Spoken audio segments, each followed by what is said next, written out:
A lot of artists want to get into a gallery, but they're not actually sure about what it takes. You might be creating consistently and even selling some work. So you apply to a gallery once or twice, hear nothing back, and now you're doubting if you can even do it at all. But chances are, it's not that your art isn't any good. It's probably because you just weren't the right fit or the gallery wasn't looking for artists. The truth is, you might not be ready now, but if you know exactly what galleries are looking for, you can get ready. In this video, I'm gonna walk you through the key things that galleries are looking for before they say yes.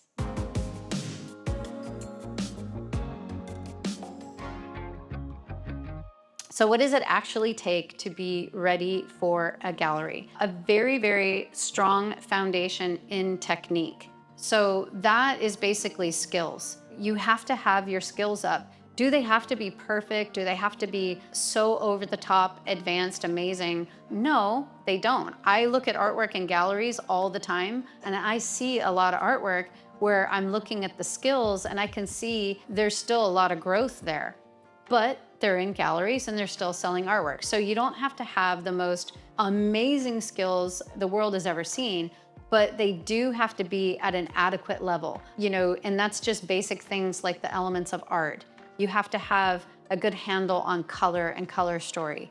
You have to have a good handle on value and being able to render form, proportions. If you're going for something representational, if you're going for something non-representational, then you really have to be good at the elements of art. You may not know if your skills are quite at the level that they need to be to start approaching galleries. You might wonder, you might look at your artwork and go, I mean, my skills are better than they were last year and they're decent, they're okay, but I'm not really sure. So a portfolio review could be your next move to help you really move forward in confidence or knowing what is the path to get there. A strong foundation in technique and skills. Also, a mastery of your chosen style. You don't have to be great at every style. I know artists that are amazing at sort of this loose, impressionistic, representational artwork, but they couldn't paint an abstract to save their life. You don't have to be good at all the styles, but just at the style that you are working in, your style, you have to be really good at it. You have to have a bit of mastery at it. And then a unique point of view. It can't be super derivative. The artwork has to have voice to it. A unique point of view is another way of saying voice. It looks like it says something. It's not just a straight up, perfectly realistic image of a hummingbird that you could just see out your window and there's no voice to it. There's nothing really to it. Galleries also are looking for sellable and marketable artwork, a strong artistic voice, a cohesive body of work. So what is a cohesive body of work? I always tell artists you are not in business until you have 30 pieces in a cohesive style. They all look like they were done by the same artist and at the same skill level. Because as an artist is emerging and learning, if you're painting all the time, your skills go like this. And as you're working towards your 30 pieces, your first 5 might not be any good anymore. And you've way surpassed yourself just by painting a lot.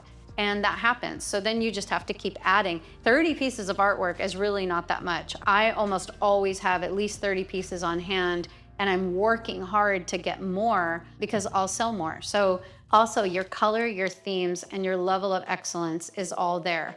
Also, quality of craftsmanship. You really have to have good materials, good craftsmanship. It is ready to hang.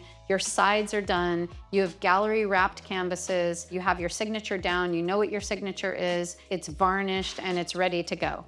This is the hard part. A precedent of sales. Because if you were selling your artwork for $5,000 each piece every single week, I mean, you don't need a gallery. Like, stay out of the galleries. Why do you want to give somebody 50% of your money, right? But you have to have a proven track record of sales. Maybe it's not 100% at the price points you would like to get or that the gallery would sell them at, but it shows the gallery that there are people out there that want your artwork enough that they are buying it and it's selling. So creating a precedent of sales, and you don't even have to create it for a very long time. It could just be over a few months. I've known some artists that graduate start selling their artwork, and after their first 4 months, they've sold already 20 pieces of artwork.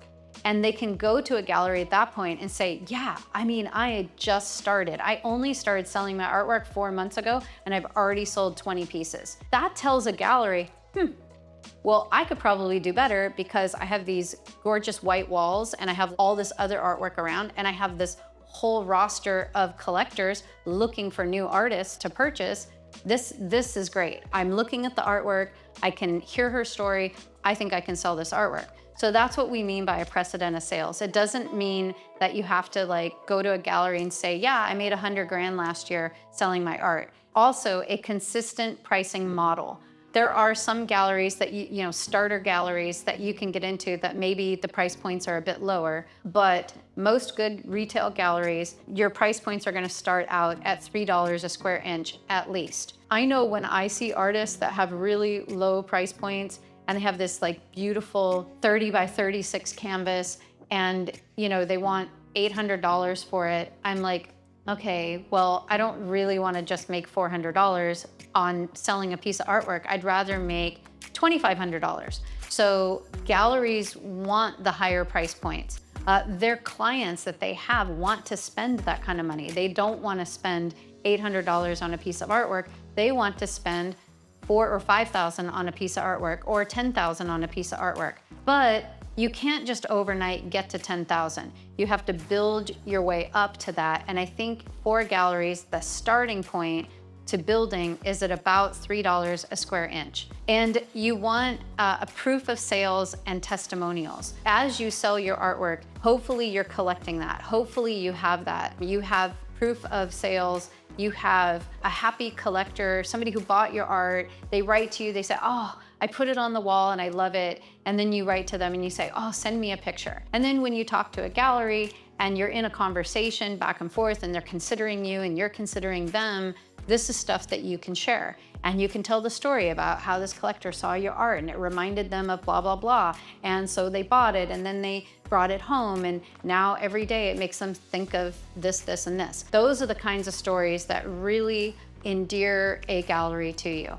Another thing that galleries are looking for is professional habits and a prolific output. So all professional artists that I know paint a lot, like 40 hours a week plus. You're only going to get really good at what you're doing and be able to earn the professional living by having the professional habit. So building a prolific practice, a lot of that comes into play by having a process that works. Your process of painting are the materials that you work with and what order you go in. So maybe you're a mixed media artist and you start out with some sort of underpainting and inks or textures, building textures of some sort, and then you move on to acrylic and maybe finish off in oil or something like that. And you're able to work on several pieces at one time.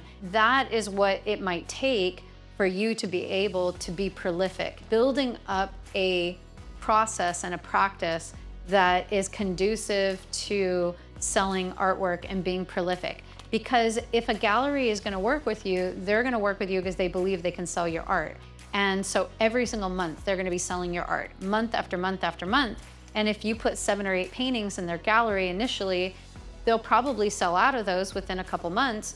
And what are you going to do? You'll have to have 7 or 8 or 10 paintings to replace them. So being prolific is very important. If you're serious about getting into a gallery, but you don't know where to start, then make sure you get my book called How to Get Into a Gallery in 30 Days. This guide breaks down the entire process. I created a step-by-step guide, no guesswork, just a clear roadmap, plus a workbook with prompts. I wrote this book from my personal experience, and I tell you everything you need to know about how to identify a gallery, to know if it's a fit for you, how to know if you are ready, and how to navigate the whole gallery relationship so that your relationship is profitable and beneficial. So be sure to check out my book, How to Get Into a Gallery in 30 Days. The link is in the description. Thanks for watching this video. We'll see you in the next workshop.